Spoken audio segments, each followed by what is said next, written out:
Chapter 11, Bobo Brazil Meets the Sheik. The next time I woke up, it was just starting to get light, and somehow I was in the front seat and Mama was in the back. When my eyes got used to where they were, I saw Dad holding the steering wheel with one hand and resting his other one on the mirror outside the car. The green lights from the dashboard made his face look puffed up and tired, but he was smiling to himself. I knew what woke me up this time. The Ultraglide was stuck. As we drove, the record was saying, "And don't forget who's and don't forget who's and don't forget who's and don't forget who's I started to say something to Dad, but he looked pretty happy, and before I could open my mouth, the record hypnotized me back to sleep. The next time I woke up, it was bright day, and Joey was in the front seat, drooling all over me. The Ultraglide was still saying, "And don't forget who's Dad must have heard me breathe because he looked down at me and said, "Well, well, well, look who's decided to come back to life." "Hi, Dad. Are we there yet?" "Oh, no. Et tu brute. You were my last hope, with Bi and Joey and your brother popping up every few minutes asking, 'Are we there yet?' It's been like a stuck record." "Dad, it is a stuck record." Dad seemed to notice the record player for the first time. "Ah, that. Well, Kenny, I'm afraid it's more than a stuck record. Something isn't working right."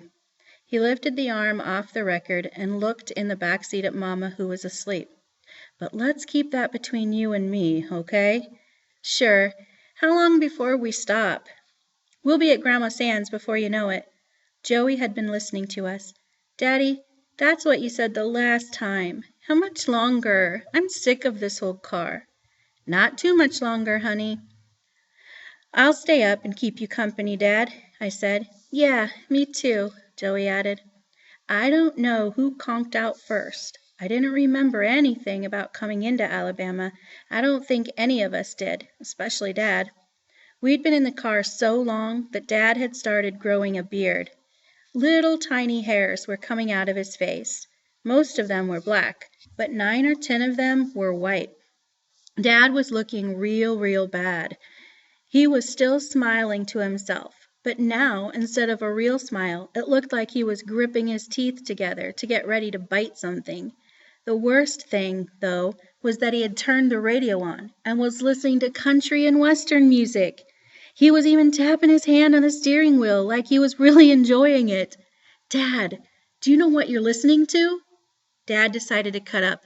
"Kenneth, I've been thinking about having all of our names changed to country names when we get back to Michigan. I'll be Clem, you'll be Homer, Bi'll be Billy Bob, Joey will be Daisy May, and your mother will be, well, I guess your mother's name can just stay Walona. I don't think we're going to find a more country name than that, do you?" Me and Dad cracked up. Mama's head popped up from the back seat, and she said in a super Southern style, "Okay, Clem, I hopes when us get to Birmingham you can 'splain to these here babies, Granny, how come you turnt them into little zombies from sitting in his car so long?" Dad laughed. "Now, Walona, you know it hasn't been that bad. In fact, I'm going to admit to something that I probably shouldn't." Mama rubbed her eyes, then put her hand on top of my head. "You gonna do this here admitting in front of little Homer here?" Everybody started waking up and stretching and scratching. Mama kept teasing Dad. "And what about some vittles, Clem?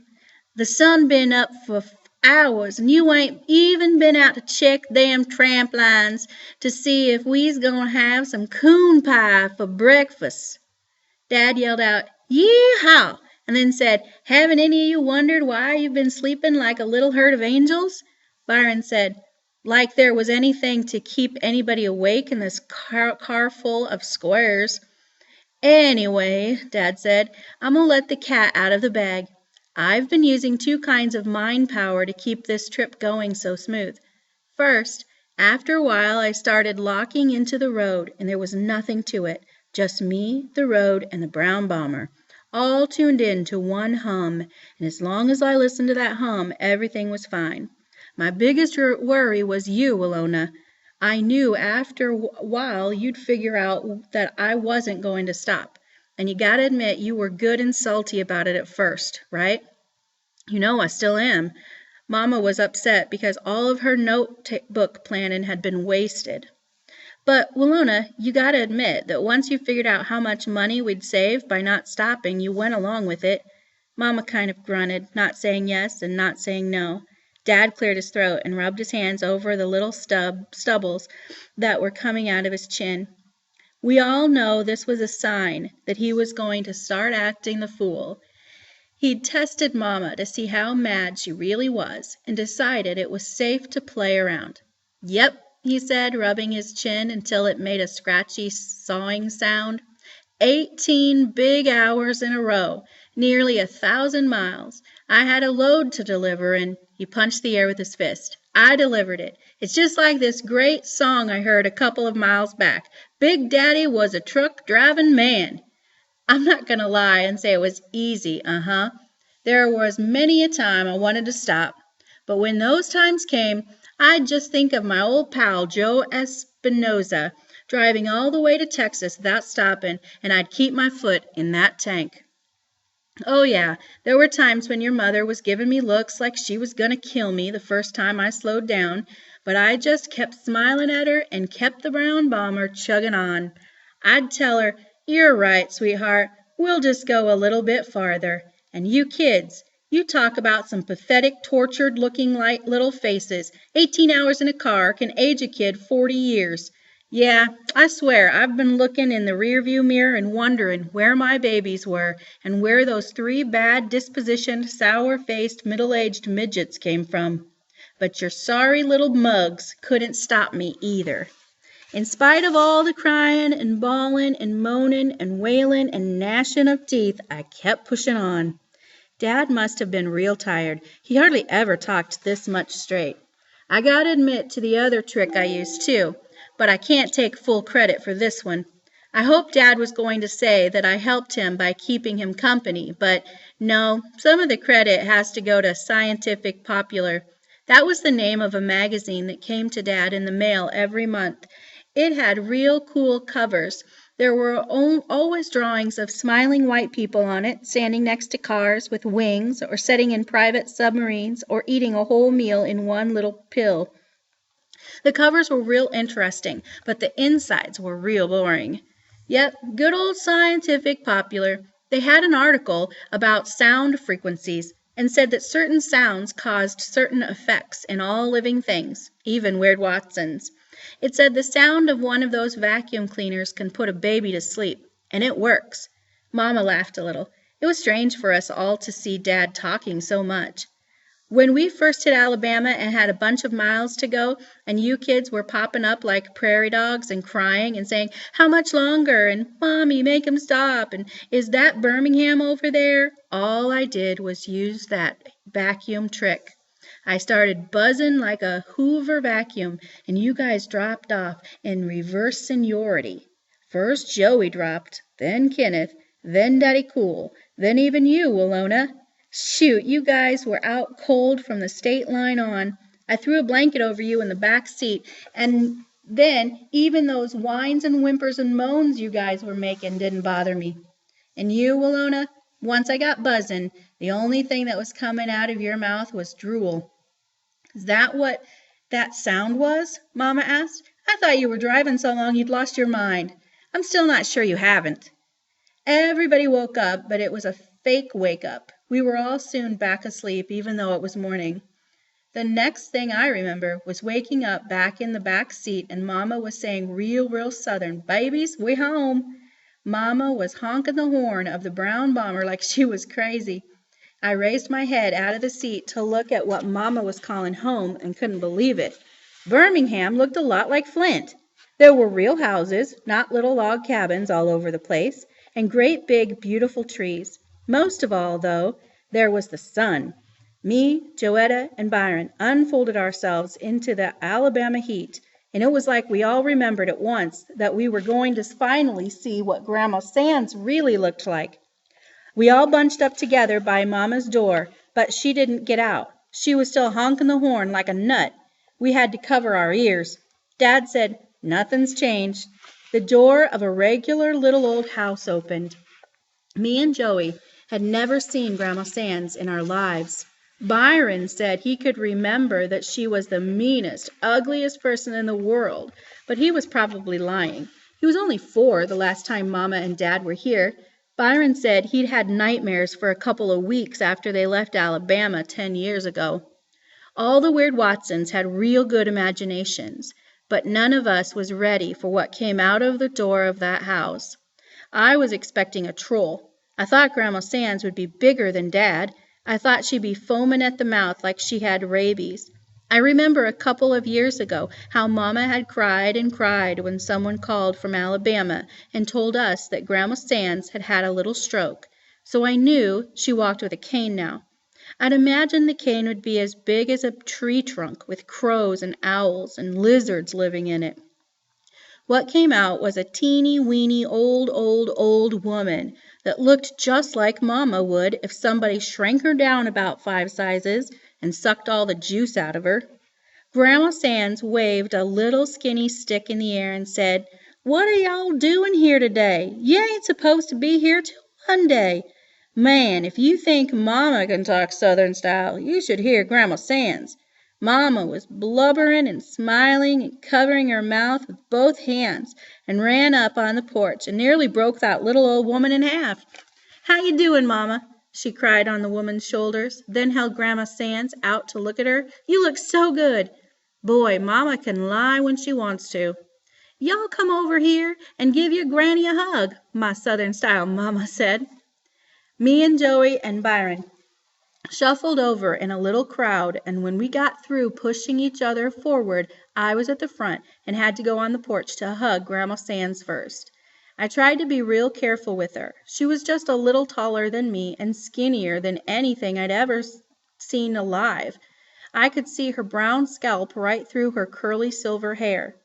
Grandma Sands squeezed me hard, cried all over me. She wiped a bunch of tears away with a twisted up hand and blinked a couple of times before she looked at me. She was so short she didn't even have to look down. She tried to say something, but she couldn't talk. She just stuck her bottom lip out some and nodded her head up and down a couple of times, then pulled me back to her and squeezed me like crazy. Mama slapped the back of my head and said, "Kenneth Bernard Watson, you'd best quit acting so silly and give your grandmother a good hug." I squeezed her a little. A smell like baby powder came out of her when I did. I really think I could feel her lungs when I touched her back. I don't know what got Joey started, but she was off to the races with her tears. She was the only one who'd practiced what she'd say to Grandma Sands. She sniffled a couple of times and then said, "Hi, Grandma Sands. It's a real pleasure to meet you." You could only half understand what she was saying. She was blubbering so much. Grandma Sands matched Joey tear for tear. They squeezed each other for a while. Then Grandma Sands got her little squeaky voice back and said to Mama, "Lord, Lona, if this child ain't you. Look at this baby, just as pretty and sweet as you." Mama and Joey grinned like 2 nuts. Byron was next. This was what I dreamed about. These were the 2 meanest, most evil people I'd ever known, and I knew only one of them was going to come out of this alive. There was going to be a battle, something like if Godzilla met King Kong, or if Frankenstein met Dracula, or like when champion wrestler Bobo Brazil meets the Sheik. I'd imagined that a week or 2 after we got back to Flint, we'd get a phone call from Alabama with the winner of the big battle on the other end. If it was Byron, he'd talk kind of cool and low out of the corner of his mouth and say, "Shoot, man, you better come get this old chick. I ate her alive." If Grandma Sands won the battle, we'd have to hold the phone away from our ear while she shouted, "Lona, you call this a bad child? This little saint is ready to come back north and go to Sunday school and scrub all y'all's floors." But as soon as I saw Grandma Sands, I knew that Byron would destroy this poor old woman. I was even afraid Mama might decide not to leave him in Alabama. Byron walked up on the porch real cool and kind of bent over to give Grandma Sands a hug. Grandma Sands squeezed him hard. "Lona, What you teach these babies up north? Don't they know how to give no one a proper hug?" She held Byron by the arms and looked at him from top to bottom. "You grew up to be a fine-looking boy. You so puny when you was born you nearly worried us crazy. Got strong, too." She slapped Byron's arm, and he kind of laughed. Grandma Sands reached up and ran her wrinkly old hand over Byron's head. "A little short on hair, but we gonna get on just fine. What you think, Vi?" "Yes, ma'am." "Good, good. See, there's lots of things you can do down here. Mr. Robert ain't as much help as he used to be, so all them things he used to do, you can do now." Mama said, "Who? Mr. Who?" Dad came up on the porch and got a ton of hugs and tears, too. Then Grandma Sands pulled everybody together. Her little arms could only get around one person at a time, but as the weird Watsons stood there, with some of us laughing, some of us crying, and some of us looking cool, it felt like we all were wrapped up in a big ball. Grandma Sands kept saying, "My family, my beautiful, beautiful family," except with that Southern-style accent, and although weeping, it sounded like she was saying "fambly." Finally, the crowd started breaking up, and Grandma Sands said, "Now what am I going to feed y'all? I wasn't expecting you till Monday. Me and Mr. Robert usually just has leftovers on Sunday, but I guess if Bi'll go down to Job's and pick up some things, we can have chicken tonight. You good at following directions, Byron?" "Huh?" Bi's face twisted up. "What?" Grandma Sands' voice popped like one of those big brown grocery bags being snapped open. Vi looked surprised and said, "I meant, ma'am." "You good at following directions. Job's is a good little walk." I said, "He can follow directions real good, Grandma Sands. He's not as dumb as he looks." I shut up real quick and wished I hadn't said anything when Grandma Sands looked at me and said, "Lona, maybe there's two who should be spending the summer down here with their granny." Everybody started going inside the ugly little house. Mama sounded worried. "Mama, who is this Mr. Robert?" Grandma Sands laughed just like the Wicked Witch of the West and said, "Honey, we gotta talk. You just be patient, and soon he gets up, I want all of y'all to meet him." "Soon's he gets up. Oh, Mama." Mama sounded real upset and disappointed and Southern, but not as disappointed as me. The way Byron kept his head down and was smiling and saying "Yes, ma'am," this, and "No, ma'am," that, it looked like he had surrendered before the first punch was thrown. Instead of King Kong and Godzilla, it was like King Kong and Bambi.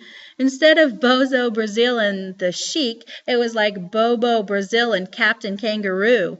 Instead of Dracula and Frankenstein, it was like Dracula and a giraffe, and Byron was all neck.